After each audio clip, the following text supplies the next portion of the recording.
What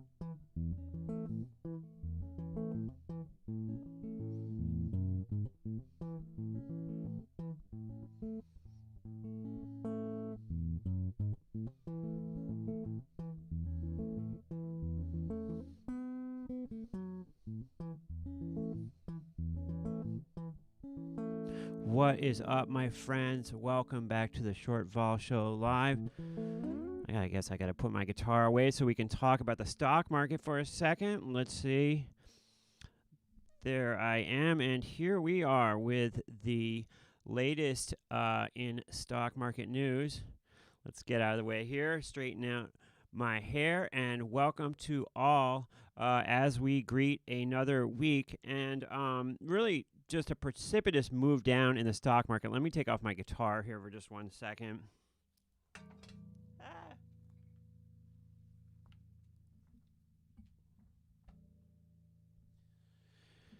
And we've had a big move down, and a lot of people have contacted me over the weekend saying, you know, is this the time that I should be scooping a little bit of volatility?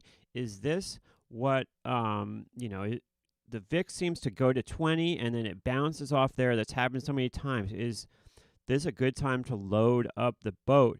And, you know, as I usually do, I'm going to make a case for both ways here because there is a case for both sides of this certain situation right now. So let's go at first to VIX Central and take a look at our term structure because the answers are sometimes in the tea leaves, my friends. And the term structure is going to give us a view of exactly kind of how healthy the market is right now and how much decay we have. And if we do look at the term structure, we can see we are at 11% contango right now.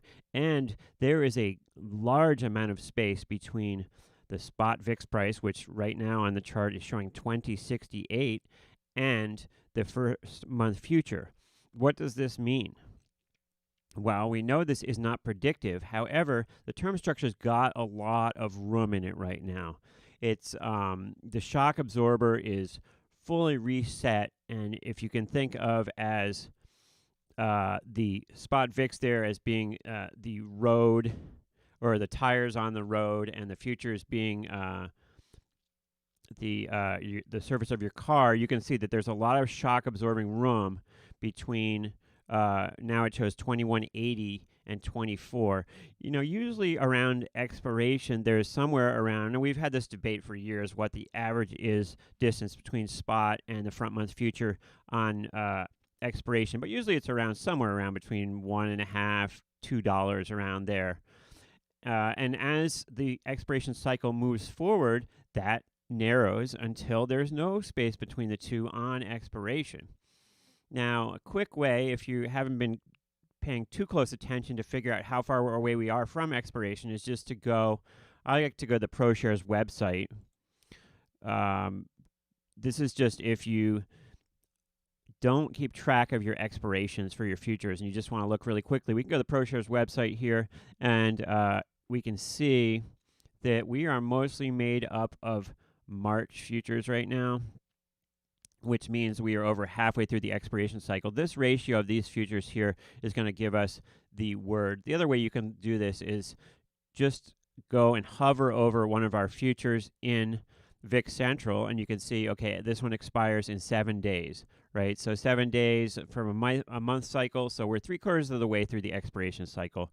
You can figure it out that way. And 3/4 of the way through the cycle, you really shouldn't have $2 room in between these the spot and the futures. In fact, we have more than $2 here. We have, $2.22 right now, and that is a wide amount of space. Now, what does this mean? It means if nothing else moves in the VIX, these futures will fall down to the spot price. Conversely, it means if we do get a pop in volatility, if we get a down day, let's say today continues to be a down day, as this spot VIX moves up towards the futures aren't going to move all that much because it still has to cover this ground. The future could stay right at 24 here, and with the VIX, and the VIX could creep up to 22, 20, it could creep up to 23, and it would be totally normal to be only 1 point spread without these futures moving. So what does that mean? That means UVXY or VXX are going to underperform to the upside right now because there is so much space between the futures. This term structure is a very, I would call, healthy term structure, and it speaks to, in a sense, you could extrapolate it out to a healthy marketplace. That meaning, at the moment, there are no warning signs coming from the VIX about this market. So if you're bullish on the market, if you're thinking I want to own stocks, and you're looking around to see are there any warning signs against owning stocks, you're not going to find it in the VIX right now because this is a healthy term structure. Now let's get back to our discussion of whether we want to be long or short the VIX. Well, certainly you can make a case looking at the futures for, or actually just look at the VIX price itself. Now, I don't like to look at charts for VIX ETPs, UVXY, VXX. I rail against people charting them just because they decay over time. However, the VIX is something different. The VIX doesn't decay. It oscillates, right? However, looking at the chart here really shows us the dilemma, right? We can see, yes, we're at the low end of the range of recently. It keeps sort of bouncing off this area recently. However, if we go back to before the crisis, we were way down here. And someone could certainly make the case that the crisis is sort of ending, or at least is going to get wrapped up sometime soon as more and more people get the vaccine. If we go to Drudge Report, the headline was lowest COVID since October, right? Here's October, volatility. Down here, 12, right? Lowest since October. All of a sudden, actually, they meant this October, not that October. So that's not as good of a case. However, we will return to, there is a case to be made that we will return to pre-COVID levels in the market at some point. And with seemingly more stimulus right around the corner, remember, the Democrats are in control of pretty much everything right now, and the one cog in that was Joe Manchin, who is a somebody in the Congress who, although he is a Democrat, he often votes with the other side, but he has signed on to this $1.9 billion stimulus package plus the $1,400 checks for people, and all of this is bullish for the marketplace and the economy. So we can certainly make a case for blowing through this 20 level in the VIX. Resistance is, when they talk about support and resistance, the way I like to think of it is that is just the sum total of many, many traders and people taking a stand or not taking a stand at certain levels, or having gotten in at certain levels and needing to get out. So this is going to break at some point. It stands to reason, because this crisis is going to dissipate, and we see signs for that already. We could still argue we are in this, coming off of this initial spike from COVID here. If I get out of the way for a second again, you could still argue that we are coming off that initial spike, and we still haven't completely come off the spike. But we certainly have seen us bounce off of this 20 level a few times before. So you could make a case both ways here for this, for being long the VIX. But that's not the same as being long VIX ETPs. Remember, VIX ETPs decay over time. And when we were talking about our VIX Central chart just a minute ago, and we said there's 11% contango, that is a lot of decay in your face, A. And B, on top of that, the fact that there's so much room in the chart there, there's a lot of potential for us to move lower. So certainly we could, with the VIX just staying where it is, or even the market just staying sideways, we could certainly melt lower in all these ETPs. We don't need to blast through that 20 line for these ETPs to move lower, due to the fact that there is so much potential in the VIX term structure right now for these things to move lower. All we need is, if the VIX stays right where it is, these futures are going to melt lower towards the VIX. There's an attraction there. It's like gravity pulling the futures down towards the VIX. And the futures, look, second month future is way up almost at 27 right now, right?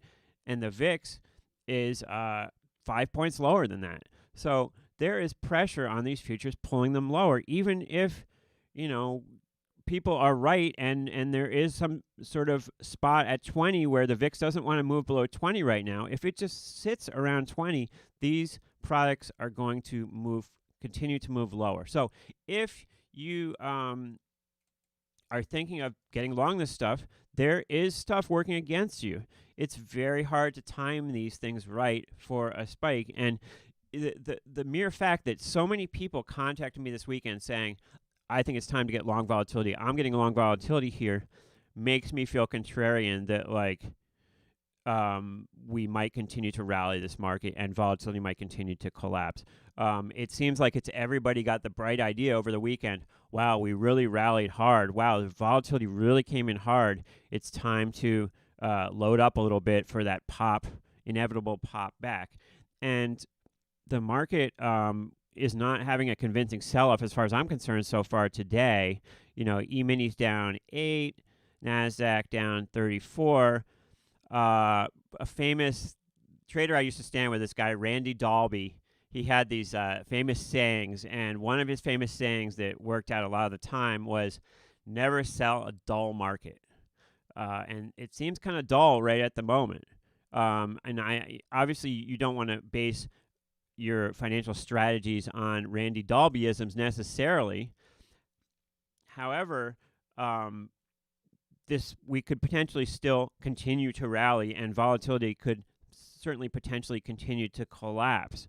The fact that the ex-president is no longer on Twitter is reducing volatility in the market considerably. So we will see. Certainly we have bounced off 20 a couple times. It is a better place to either be long or not be short here than it was up at that spike up to 37. But we certainly can just kind of melt lower here. And if I were to, put a gun to my head and ask me what I think is going to happen in the next couple weeks, I would say we most likely not that much will happen in the marketplace and volatility will continue to collapse. Now, we don't know what's going to happen in the future. And if you're coming on to watch me to find out what's going to happen, guess what? I don't know any more than you know what's going to happen. I think new traders think that somehow professionals, there's some guys up at a desk somewhere in Goldman Sachs that know ahead of time what's going to happen. And the real good traders always make money and know ahead of time what's going to happen. And the rest of us, we don't know, but if we work hard enough and we become good enough traders, we will know ahead of time what's going to happen. And that's actually a myth. Nobody really knows what's going to happen ahead of time. And those people who tell you they do are full of it. And it is attractive to try to find somebody online who you think knows what's going on and just latch onto them and try to follow what they do. But that will not work for you in the long run. Because if you're just following someone else's ideas, you will not take responsibility for your losses. When things don't work, you'll be like, oh, well, he was wrong. I shouldn't have followed him. And you'll move on from there. We need to take personal responsibility for our trading errors and decisions. Oh, it's great to see all these cool people in the chat. I love you guys. Thanks for coming on and watching. I have a small following, but it's great to get to know a bunch of you out there. So GME, I tried to play GME. GME is very frustrating just because of the fact that TD Ameritrade does not allow you currently still, I believe, to do anything other than buy options or sell out options that you actually own. And that makes it exceedingly rigged against you if you're trying to trade options on this. For example, and here is a chart of GME in the last couple weeks. We will zero in just a little bit and really we kind of knew this was going to happen, but it's very hard to play this. For example, I was messing around with like a one lot of puts at the end of last week, and I bought a one lot of puts. I'll show you which one I bought. There's only 3 days till expiration now, but I bought one of these 40 level puts. Right now, they're showing 132 bid at 137. Stock was 70. I paid $5. I paid $5.75 for one of these 40 level puts with stock 70, and I watched right in front of me the stock drop $10, and the put went down 75 cents. So paid $5.75 versus 70 stock. The same day, a couple hours later, stock went to 60, and the puts were $4.50 bid at $4.80. So stock goes my way, $10, and the puts goes against me. So be very careful. This is a rigged game here in GME, and if you could buy spreads to kind of cancel out that volatility, then you might have a chance. But you really have no chance at making money unless you are willing to step up to the plate and actually go ahead and short this or buy long shares. Now, I'm not brave enough to short this. There's some of you out there who are brave enough to short this and have made money doing that, but I'm not brave enough to do that myself because I don't want to incur unlimited risk. I had a big moment of truth in GME last week or 2 weeks ago. The first let's see, where was it? Okay, so here's GME chart over the last couple sessions. So this first move here, this Tuesday, right here, this Tuesday, I came in and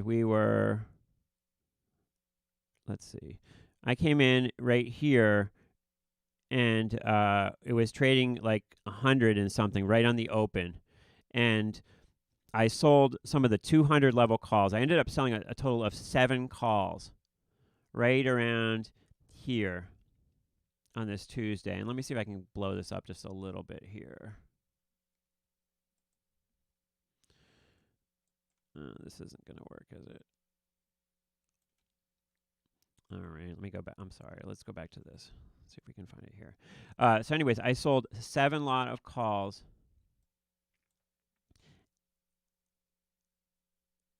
And I'm not in the right place. Sorry. Let's go back to the bigger chart. Okay, so this day right here, I sold a 7 lot of calls. And it was the 200 calls. We were right, it was this day here. It was this day here. I sold a 7 lot of calls, and I sold these calls for $9, and the stock started to tank lower, and I was like, oh, it's over. Watching these sessions, I was like, oh wow, it got all the way up to 150. Now it's over. It'll go right back down. So I'm going to sell out of the money calls and just collect money. So I sold 2 calls, and they immediately started making money, went in my favor. Then I sold another 5 calls. I went out 1 week, 2 weeks, and sold a total of 7 calls, and I was up like $3,000 on the trade. And then it started to turn around, and I panicked, and I bought them in, and I ended up going from up 3,000 on the day to down 3,000 on the day, and I covered my calls right here early in the morning, and I was out, and I watched the stock go, all the way up here, and the calls that I was short the day before that I'd sold for $11 went to like $100, $200. So, it would have been negative several $100,000. So I was, checking my sheets over and over again, making sure, yes, I did indeed buy these back, and I'm not like short one call that I don't know about or something. But that was a very scary situation. And, I'm an idiot. Why am I trading GME? I'm supposed to be focused on the VIX.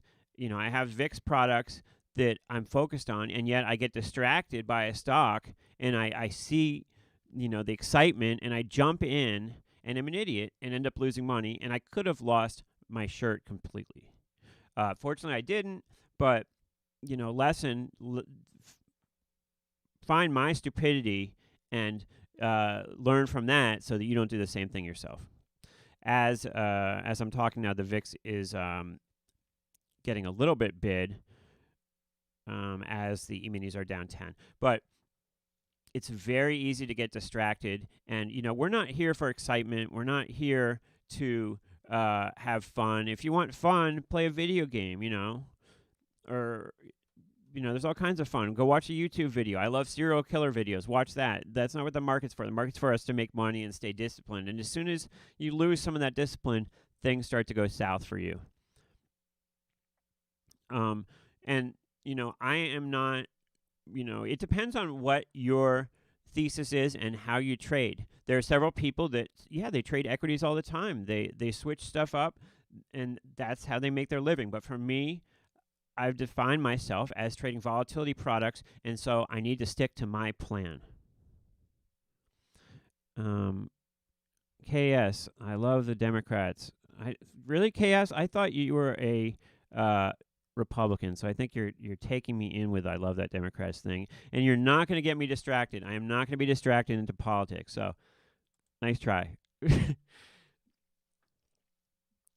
I think there's great potential here for these volatility products to actually move lower from here, but there is a case for both sides, and always be aware when you're trading that there's a case for both sides. At any point in the market, there's buyers and sellers at that level. That's why a stock is at a certain level at the moment. And you start to think, I always think of like talking to people at the gas station pump, because that's where you see the normal public. And a lot of times people will say things like, oil is going to go up next month, so we should get ready. As if like everybody is on the same page and there's only buyers out there and there's no sellers. At any point in the market, there are two opinions that are contrary to each other. And I think people lose sight of that all the time. They just kind of assume. In fact, I've had discussion with people saying they shouldn't allow sellers in the market because that's like un-American or undemocratic or unsomething, where people don't understand that there's two sides. At any point with any product, there is a case for the buy and the sell. And don't let that handcuff you. I was working, when I was a market maker standing in the pit, we'd always have these new trader trainees come in, these clerks come in, and a guy came in. He was a Harvard guy. I love to pick on Harvard guys. He was a Harvard guy, super smart, book smart, all this stuff, but he got into the pit and he just couldn't pull the trigger one way or the other, because he would talk himself out of stuff. He'd say, oh, well, yes, we could buy this call and it could be a great trade, but it could also be a terrible trade, and he just couldn't get anything done. If you're just starting out, one of the best ways to just start out is to kind of just jump in very small and just do something, do anything. Buy one call, buy one put, get yourself in the game somehow. Don't be paralyzed. However, be aware that there's a case on both sides of each trade. And when you have a position on, think of the other case, because there is a case both ways, and it's not obvious. It's very tempting to listen to people online who make a case for something. It's very tempting because people sound so certain. When you're in a chat room or something and they're pumping a stock or they're against a stock, they sound so certain, and that certainty is attractive. But certainty is not it's not something that we really have in the marketplace most of the time. And it takes a while to become comfortable with having risk on and with having uncertainty and with managing these emotions, because the market is full of emotions. And as far as we try to be technocrats and try to take the emotion out of everything, and some people are better at this than others, one way to do that is to develop some formulas, develop some rules, and to just follow those rules. We all have some sort of framework of rules. Some are more, some have more rules than others, but we all need to have a framework. The more of a framework you can put together for yourself, the more comfortable you actually will feel in the end. And, there's just people watching this chat have different frameworks that they set up for themselves. You need to figure out for yourself what is best for you, as far as a framework of how you're going to trade, what you're going to trade. And my hope with this channel is that people watch me and the way I do things, which is vastly different than many other traders, but that it gives you some inkling of execution and a thought process going into the market. What's up, Al? Nice to see. Hey, what's up, Brent? Nice to see Tom in there. Let's see. Pumpers, on the other hand, are waiting to exit and leave you hanging. Yeah, I mean, it was thought for a long time that all these analysts from big firms were just people who, they'd send the analysts out when they were long something and needed to get out of it. They'd be like, analysts, go ahead and recommend this so we can get out.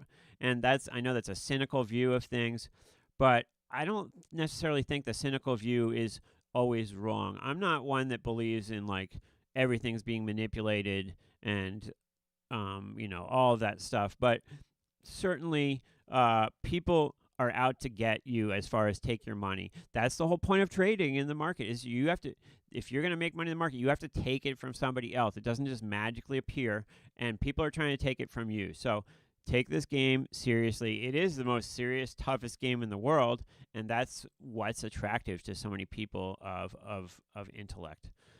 So there's a case to be long volatility. There's a case to be short. I know I haven't given you the answer of how you're going to make money today, but hopefully you have something to think about as we move forward. I'm going to let you go as the open comes right now with the bell.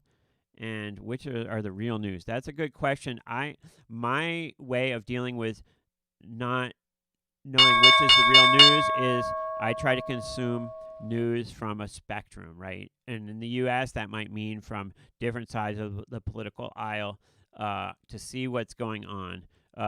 If you can get a broad spectrum of news, that will help to balance you, hopefully. Right now, what trades am I in? I am slightly short VXX, and that's all. I had a great week last week. I bought VXX puts 2 weeks ago, and I rode them down last week, and so I had a great trade, which worked out for me.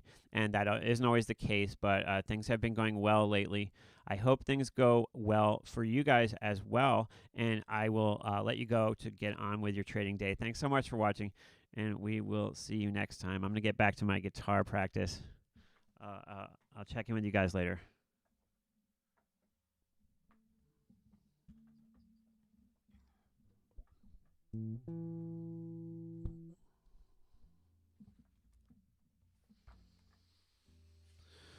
Keep smiling. Thanks for watching, guys. See you next time.